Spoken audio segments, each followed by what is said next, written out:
ये कहानी एक ऐसे जादुई राज्य की है जहां हर चीज सोने की बनी हुई थी। पेड़ सोने के थे जिनकी शाखाएं रोशनी बिखेरती थीं। पहाड़ ऐसे चमकते थे जैसे उनके अंदर सूरज कैद हो। नदियों का पानी भी सोने की तरह चमकता था। पूरा राज्य सुंदरता, चमक और चमत्कार का अद्भुत संसार था। ये सोने का राज्य एक शक्तिशाली राजा और उसकी 7 राजकुमारियों द्वारा शासित था। ये 7 राजकुमारियां साधारण नहीं थीं, बल्कि हर एक के पास एक विशेष जादुई शक्ति थी। उनके नाम थे राजा, बेला, गुड़िया, पारसा, एमेल, पिंकी और गोल्डी। हर राजकुमारी अपनी अलग पहचान और शक्ति रखती थी। कोई जीवन देने वाली थी, कोई प्रकृति को हरा भरा करने वाली, कोई खुशबू फैलाने वाली, कोई घाव भरने वाली और कोई भाग्य बदलने वाली शक्ति रखती थी। गुड़िया पहली राजकुमारी जीवन का प्रतीक थी। जहां भी वो कदम रखती, सूखी जमीन से हरियाली फूट पड़ती, फूल और पौधे खिल उठते। उसकी मौजूदगी से जमीन और दिल दोनों जीवंत हो जाती थी। बेला नीली राजकुमारी शांत और गहरी समुद्र जैसी थी। जहां वो जाती वहां ठंडी जलधाराएं फूट पड़ती। वो जीवन की बहाव की संरक्षक थी। एमेल हरी राजकुमारी शांति और समृद्धि का प्रतीक थी। जहां वो जाती वहां खुशियां और कीमती रत्न बिखर जाते। वो लोगों की जीवन में नई रोशनी भर देती थी। पिंकी गुलाबी राजकुमारी वसंत की मुस्कान थी। उसकी मौजूदगी से हवा में खुशबू और प्यार फैल जाता था। वो दिलों को जोड़ने की शक्ति रखती थी। राजा चांदनी जैसी शांत राजकुमारी थी। उसके कदमों से हर जगह शांति और सुकून फैल जाता था। दुखी चेहरों पर मुस्कान लौट आती थी। पारसा बैंगनी राजकुमारी दिव्यता और उपचार की शक्ति रखती थी। उसके स्पर्श से बीमार लोग ठीक हो जाते थे। और गोल्डी सबसे अलग और शक्तिशाली राजकुमारी थी। वो सोने की तरह चमकती थी। उसकी स्पर्श से चीजें सोने में बदल जाती थी और उसके पास भाग्य बदलने की भी रहस्यमयी शक्ति थी। लेकिन इस चमकदार राज्य के पीछे एक अंधेरा सच भी छिपा था। राजा अपनी बेटियों से प्रेम नहीं करता था। वो हमेशा बेटे की चाह में रहता था और रानी नाज़नीन को ताने मारता था। राजा को सबसे ज्यादा नफरत गोल्डी से थी, क्योंकि वो उसकी आखिरी उम्मीद थी। उसने गोल्डी के हाथों में दस्ताने पहनवा दिए ताकि वो किसी चीज को छू न सके। धीरे धीरे राजा का दिल और भी कठोर हो गया। वो नशे और गुस्से में डूबने लगा और पूरे महल में उदासी फैलने लगी। इसी बीच राजा एक चालाक नर्तकी उनीसा जान के जाल में फंस गया। उसने राजा के दिल, धन और सत्ता को धीरे धीरे अपने कब्जे में ले लिया। अब महल में एक नया अंधेरा शुरू हो चुका था। उनीसा जान अब धीरे धीरे पूरे राजमहल पर हावी होने लगी थी। उसकी खूबसूरती के पीछे एक बहुत ही चालाक और लालची दिमाग छिपा था। उसने राजा को अपने प्रेम और झूठे आकर्षण में पूरी तरह फंसा लिया था। राजा अब हर समय नशे में रहने लगा था। उसने राज्य के सारे फैसले उनीसा जान के हाथ में दे दिए। धीरे धीरे वो पूरे खजाने और सत्ता पर कब्जा करती गई। उनीसा जान ने रानी नाज़नीन को अपमानित करना शुरू कर दिया। जो रानी कभी पूरे राज्य की शान थी, उसे अब नौकरानी की तरह रहने पर मजबूर कर दिया गया। और फिर एक दिन सबसे बड़ा अन्याय हुआ। 7 राजकुमारियों को महल से निकाल दिया गया। गुड़िया, बेला, पिंकी, एमेल, राजा, पारसा और गोल्डी सबको बिना किसी कारण के अंधेरे जंगल में छोड़ दिया गया। उनीसा जान को उनकी शक्तियों का अंदाजा नहीं था। वो उन्हें साधारण लड़कियां समझ रही थी। जंगल बहुत डरावना था। अंधेरा, सन्नाटा और अनजान खतरे हर तरफ थे। लेकिन 7 बहनों ने हिम्मत नहीं हारी। गुड़िया ने जमीन को छुआ तो वहां हरियाली फैलने लगी। बेला के कदमों से ठंडा पानी बहने लगा। पिंकी ने वातावरण को खुशबू से भर दिया। एमेल ने धरती पर चमकते रत्न बिखेर दिए। राजा की शांति ने सभी को सुकून दिया। पारसा ने घायल पेड़ पौधों को ठीक कर दिया और गोल्डी ने उस अंधेरे जंगल में हल्की सुनहरी रोशनी फैला दी। धीरे धीरे वो जंगल किसी जादुई दुनिया जैसा दिखने लगा। अब वहां डर नहीं, बल्कि एक नई उम्मीद जन्म ले रही थी। 7 राजकुमारियों ने एक दूसरे का हाथ पकड़ा और तय किया कि वे अब टूटेंगी नहीं, बल्कि अपनी नई दुनिया बनाएंगी। और फिर शुरू हुआ एक नया अध्याय। 7 राजकुमारियां अब उस अंधेरे जंगल में अकेली नहीं थी। जहां कभी डर और सन्नाटा था, वहां अब जीवन और रोशनी धीरे धीरे फैलने लगी थी। गुड़िया ने अपनी शक्ति से सूखी जमीन को हरा भरा कर दिया। कुछ ही समय में वहां विशाल पेड़, रंग बिरंगे फूल और घास के मैदान उगाए। जंगल अब धीरे धीरे एक सुंदर बगीचे में बदलने लगा।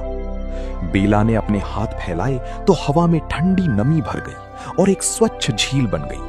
उसमें बहता पानी इतना साफ था कि आसमान भी उसमें झलकने लगा। एमेल जहां जहां चली वहां जमीन पर चमकते हुए रत्न बिखर गए। ये रत्न इतने कीमती थे कि दूर दूर से व्यापारी आने लगे। धीरे धीरे ये जगह एक व्यापारिक केंद्र बनने लगी। पिंकी की मुस्कान से पूरा वातावरण खुशबू और प्रेम से भर गया। अब जो भी वहां आता उसका दिल शांत हो जाता और उसे अपनापन महसूस होता। राजा की चांदनी जैसी शक्ति ने इस पूरे स्थान को रात में भी उजाले से भर दिया। अब अंधेरा यहां कभी टिक नहीं पाता था। पारसा ने घायल पेड़ों, टूटे पत्थरों और सूखी जमीन को अपनी शक्ति से ठीक कर दिया। धीरे धीरे वो जंगल एक जीवित साम्राज्य में बदलने लगा। और गोल्डी ने जब कदम रखा तो पूरा क्षेत्र सोने की हल्की चमक से भर गया।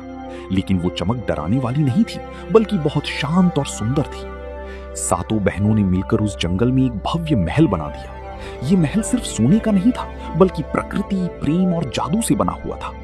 यहाँ हर दिन नया चमत्कार होता था। लोग दूर दूर से काम करने आने लगे। एमेल के रत्नों का व्यापार शुरू हुआ और राज्य धीरे धीरे समृद्ध होने लगा। लेकिन दूसरी तरफ ऊनीसा जान का राजमहल अब अंधकार में डूबने लगा था। लालच और गलत फैसलों ने पूरे राज्य को कमजोर कर दिया था। महल के खजाने खाली होने लगे और लोग भूख और गरीबी से परेशान होने लगे। और तभी एक दिन ऊनीसा जान को एक ऐसी बात पता चली जिसने सब कुछ बदल दिया।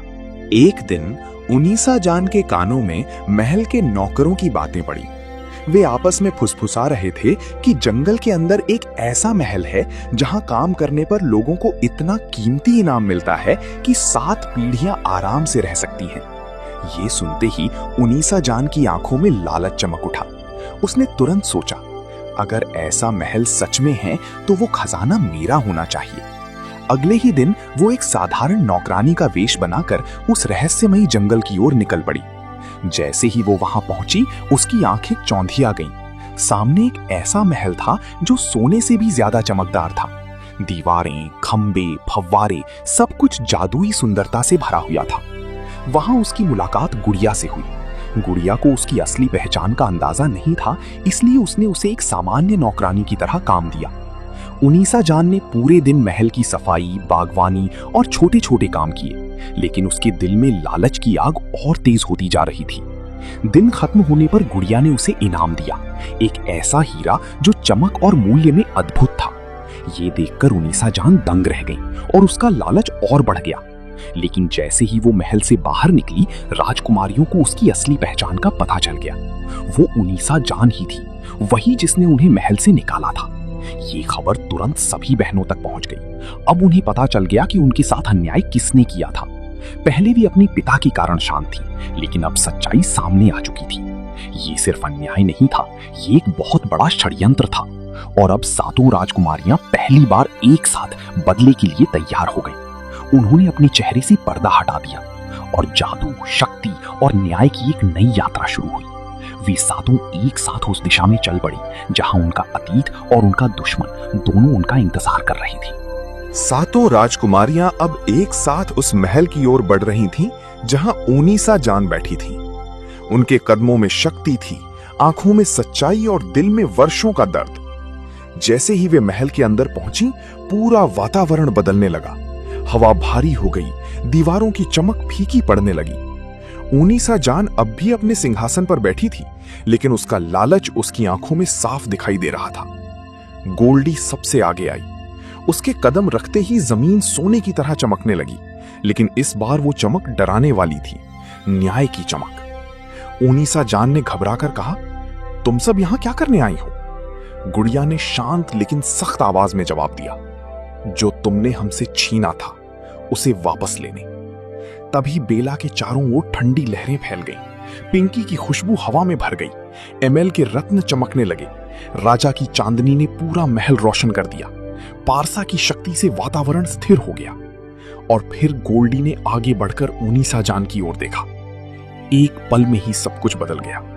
ऊनीसा जान का लालच, उसकी शक्ति और उसका छल सब खत्म होने लगा।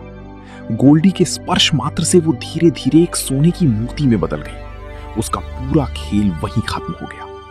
राजा, जिसे वर्षों बाद होश आया था, अब अपनी गलती समझ चुका था। उसने अपनी रानी नाज़नीन और सातों बेटियों को देखकर आंसू बहाए। पूरा महल भावनाओं से भर गया। वर्षों बाद एक परिवार फिर से एक हो गया था। राज्य में फिर से शांति, प्रेम और न्याय लौट आया। और फिर एक निर्णय लिया गया। गोल्डी को नए युग की रानी बनाया गया, क्योंकि वो सिर्फ सबसे शक्तिशाली नहीं थी, बल्कि सबसे न्यायप्रिय भी थी। सातों बहनों ने मिलकर उस सोने के राज्य को फिर से एक स्वर्ग बना दिया, जहां लालच नहीं बल्कि प्रेम और शक्ति का संतुलन था। और इस तरह एक टूटे हुए राज्य ने फिर से अपनी चमक वापस पा ली।